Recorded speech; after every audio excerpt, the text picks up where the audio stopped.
Pussumikut juunip ulluisa 21-anni inuiattut ullorsiornitsinni pilluaritsi kaaniatiuleraatiulu ааллакаатитеқатииллу тамааннанууп саавани писуник анинааtinissatsinнут исииннарлуариси тусарнаарлуарисилу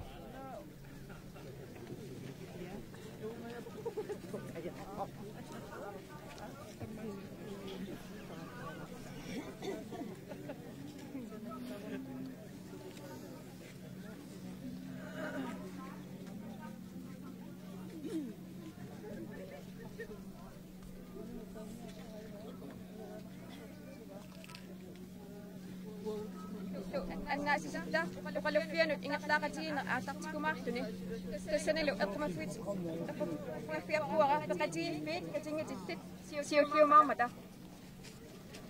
og godmorgen alle sammen og glædelig Grønlands Nationaldag. Jeg vil kort forklare, hvad der skal ske den her formiddag. Og jeg skal igen sige, at vi beklager meget, at der ikke er strøm på mikrofonerne. Nu lige om lidt, eller lige før, så var det koret, der sang Nuna Asil og så.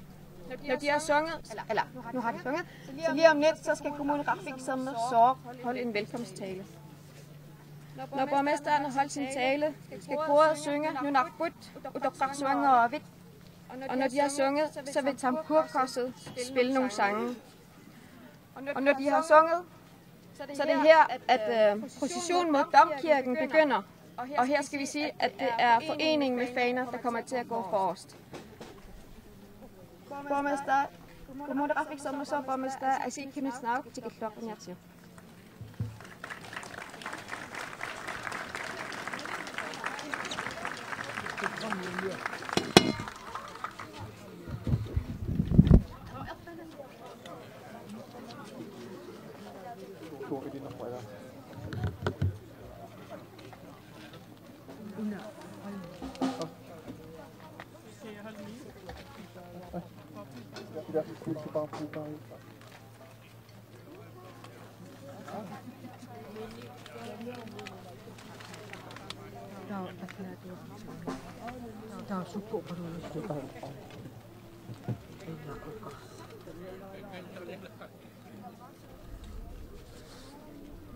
Asasakkanunaqqatit tamassi iserluarsimagisito inuiaqatigittut nalliuttorsiortarnitta kusanarnerpaat ilaannik nalliusaqatigiartortuta akkerassi uyanaruussuaq ullumikkut silap qanorikkaluarpalluunniit soqutaavallaangilaq seqinnarippat masannarpat nittaalarpalluunniit ullumikkummi nunatsinnut tungasutamaasa nalliuttorsiutigaagut nalliuttorsiutigaaput nuna alianaatsorsuaq assiingitsorpassuarnik liinnartartoq nunatsinnut asanninnerput qitassuarmut aallaaqissorsuarmut seqinnarissorsuarmullu tungassutiqaannangilaq aammalumi anuorsuaqarpoq siku sernersuillu aasarissuuq qaamarinnera ukiup qaamarnisa nikittarneri tamakkulu tamaasa asaqaasaq sakimmeralugillu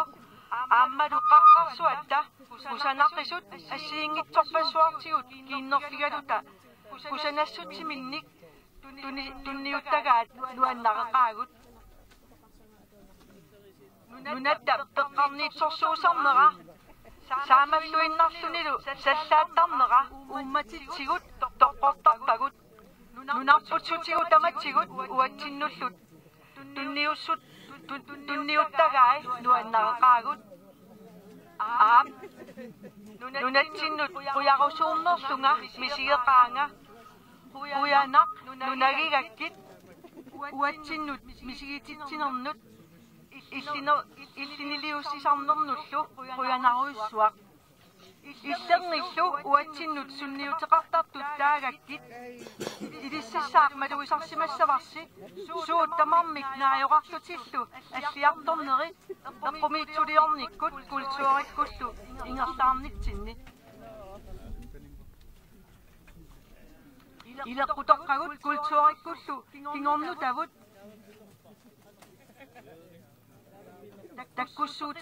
таккуссуутеққидерсут ааммали нутааник периусеқарлутик илусеқартут малуисарсимассаваси писоққатту пиннартумик нутаамуллусоо инуунеқалерлутик калааллит нунатсиннут нутартиккамут таккуссууппут нипит эққумиитсулиорнэрмик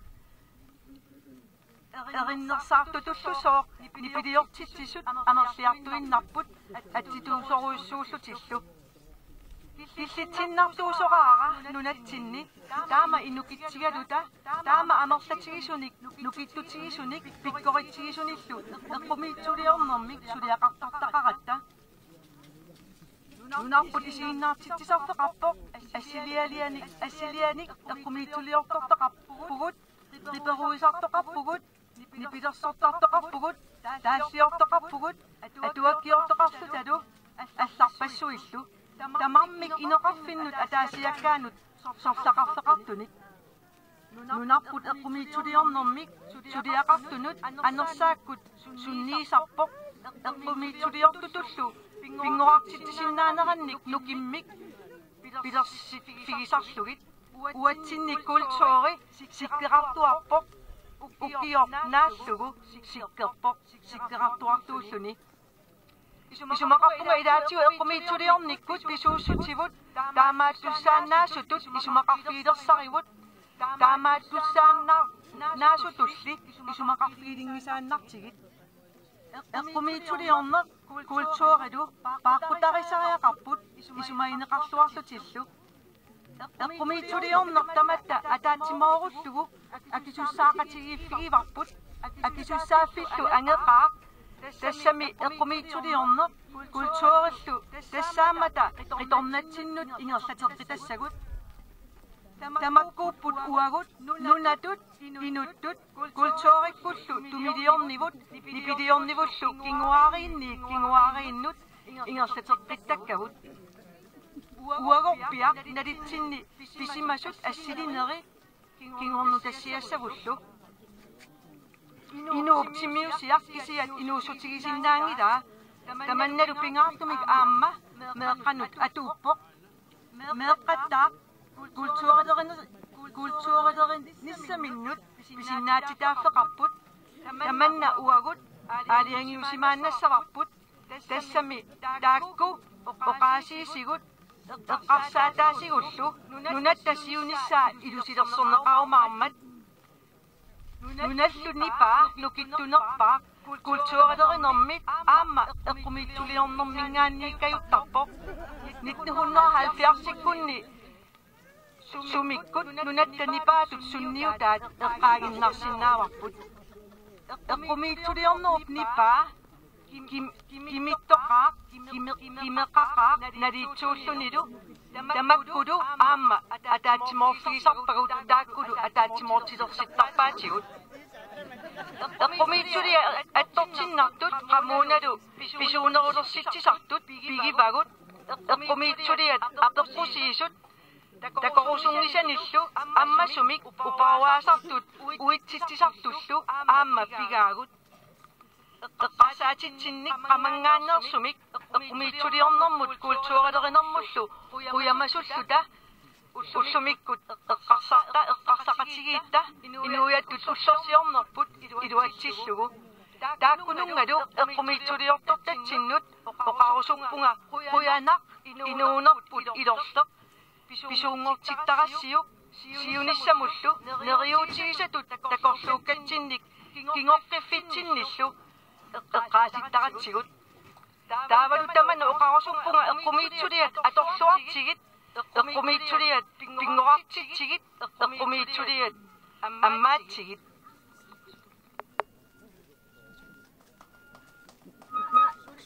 суринаангиларат питауна қасулерма иллуатунуани саа маат сигуссаммагу ingersaqipunga alla ullunimakkunin iwatsinnik tiuaalluartoq pissangatittеқисорлу малиннааффигисарпут тассаавоқ ассаммик арсарлуни писсартангорниуннерик иппассааниккунни нунатта уакуаримут унамминера риаамминартумик писсанганартитсивоқ писсангатитсивоқ пиккунартумик унамминеқ маккулу сигиннаариат аама нуаннисартитсеруйссуарлутик уллумиккуллу инуиаттут уллорсиорнерпут илутигалугу паан аамими ассаммик арсартартутта пиккориссорсуит унаммисарнерини иллоқарфиппут тамарми писсанганеруппианик аалаалуттуинна наасарпоқ аама оқарусуппунга аатсаатаама туллуусимаарутиссақартигаагут унаммисарнерни туллериинни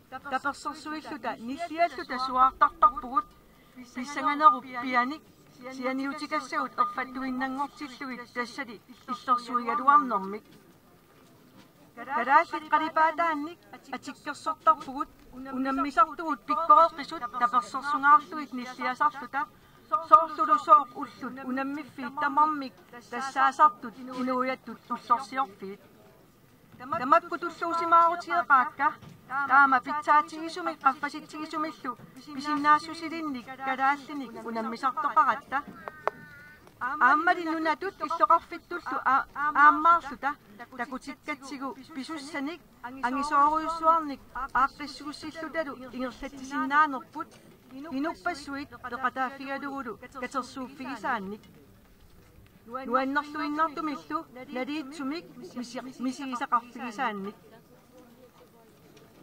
тимерсорнеруп уатсинник инуяқатигиттут атаатимуулерситсисарнера нуаннерсуувоқ атаатимоорлуиннассутсимик мисигититсисартоқ уллумиккут юунип 21-ани уттавиингаарпаккаттаақ инуппассуит нукиппассуарник атуиллутик пан ааммими сулеқатаасут писумуллу нуаннерсорсуармут кусанарлуиннартумик аватангиисиник пилерситсеқатаасут пиффиссами налитсинни ассортууннерник исумақатигингиннерниллу саккортуумик пилерситсиффиусартуми маанна атаатимооқатигииллуиннарпугут мингуиллуиннартумиллу пеқатигииннерпут нуаннаарутигиллуиннарписсаартераяқарпарпут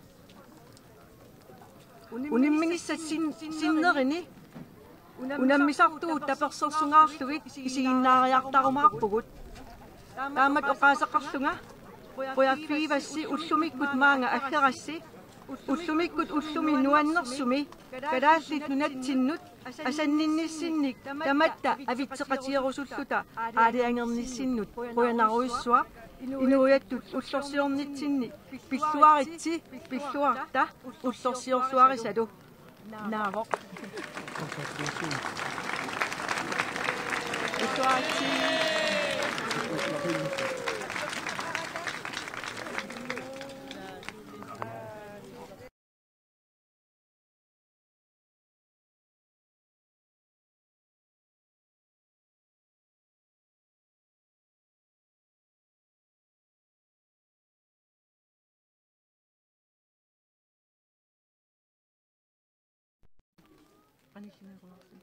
Kære alle, tusind tak for, at I har lyst til at mødes her i dag og fejre denne vores smukkeste grønlandske festdag. Det er sådan en dag, hvor det faktisk er lige meget, om det er solskin, regnvejr eller snebyer. For nu fejrer vi jo netop alt det ved Grønland, som vi sammen har, dette smukke vidunderlige land med dets mange ansigter og mange nuancer.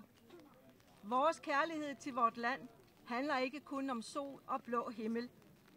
Vi elsker også stormene, isen, sommerens lys og vinterens nuancer, og de hundredvis af udtryk, som fjellene om os giver fra sig. Vi elsker vort land for dets barskhed og for dets mildhed. Og vi elsker Grønland for alt det, som landet giver os. Så jeg har faktisk lyst til at sige en tak til mit land. Tak til Grønland. Tak for, at du er mit land. Og tak for de spor, du sætter i os. Og når jeg nævner de spor, der sættes i os, så har I nok også lagt mærke til, hvordan de sidrer og spirer og vokser i hele vores kunst- og kulturliv. Hvordan vores traditioner og kulturelle arv kommer frem igen, men også på nye måder og i nye former. hvordan det gamle på forunderlig vis får nyt liv og dukker op som det moderne Grønland. De kunstneriske stemmer i vort land er mange, og de spænder vidt. Jeg synes, det er bevægende, at så få vi er til trods, så kan vi mønstre en bred og meget stærk kulturscene. Vi har teater og billedkunst, skulpturer, musik, digtning, litteratur, kunsthåndværk og meget mere. Og det er alt sammen lokalt forankret, fordi Grønland sætter sig i kunstnerne.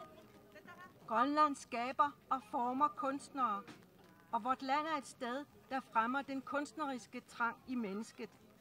Så hos os blomstrer kulturen, og den blomstrer hele året. Jeg tror, vi en gang imellem kommer til at tage den kunstneriske rigdom for givet, og det må vi aldrig gøre. Kunst og kultur er noget, vi skal pleje om og tage hånd om. Det er noget, som vi sammen har et ansvar for, og det er faktisk et meget stort ansvar, for netop kunsten og kulturen er det, som vi giver videre til vores børn. Det er vores aftryk og stemmer, som vi som land, mennesker og kultur lader gå videre fra generation til generation. Og det er det billede, vi lader ligge tilbage af os selv og vores samtid. Og derfor er det vigtigt, at vi tager hånd om kunsten og kulturen. Mennesket lever ikke af brød alene, og det gælder også børn. Børn har også ret til kultur, og den ret skal vi sikre, for det er gennem deres stemmer og tanker, vort lands fremtid formes. For et lands stærkeste stemmer er oftest dem, der kommer gennem kulturen og kunsten. Tænk blot på Sumis indflydelse på den grønlandske stemme i 1970'erne. Så kunstens stemme er stærk og unik, og den binder os sammen. Vi har en stærk, smuk, rørende og berigende kunst. Kunst, som stiller kritiske spørgsmål og giver ridser i lakken. Så lad os i dag bruge vores nationale samlingsdag til at sende alle vores kunstnere en ekstra tanke og en inderlig tak. Tak fordi I beriger vort liv og minder os om vores drømme for fremtiden og om hvor vi kommer fra. Så til alle jer, nyd kunsten og brug den, skab kunsten og luk op for kunsten. Så til sidst vil jeg sige lige noget om sporten, fordi noget andet, der sætter sig i os i disse dage, det vidner vi alle på, det er nemlig håndboldkampene, Pan Am mesterskaberne. Og håndboldkampen mod Uruguay forleden var en sand gyser og vild kamp og hvilken stemning. Når vi i år fejrer nationaldagen samtidig med, at hele byen dirrer af spænding over vores seje håndboldspilleres flotte kampe ved Pan Am, så kan man næsten ikke blive mere stolt. Kamp efter kamp har vi hæppet, skrålet og haft nerverne uden for tøjet. Vi har været klædt i de grønlandske farver og tiljublet vores seje spillere, som var hver kampdag vores nationaldag. Det gør mig stolt, både at vi kan have spillere på det høje niveau, vi har, og også at vi som land og by igen viser, at vi kan arrangere og afvikle store begivenheder og samle mange mennesker omkring det, og vel at mærke i en forrygende stemning. Det er dejligt at opleve, når sporten samler os som folk i glæde og spontan samvær. Så tusind tak til alle håndboldspillere. Og på denne dag vil jeg også takke de gode kræfter, der har været med til at sikre disse mesterskaber. Og tusind tak til alle jer, der er kommet her for at dele jeres kærlighed til Grønland med alle os. Rigtig god nationaldag, Røerne.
borgmester Aysel Kenneth Narup. Nu er det Tamburkorpset, der kommer til at spille, og vi siger værsgo til Tamburkorpset.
at høre mere. Kommer mere musik. Og det er dejligt musik. Jeg står op og kodet stund. Og lad os tage ind med nu.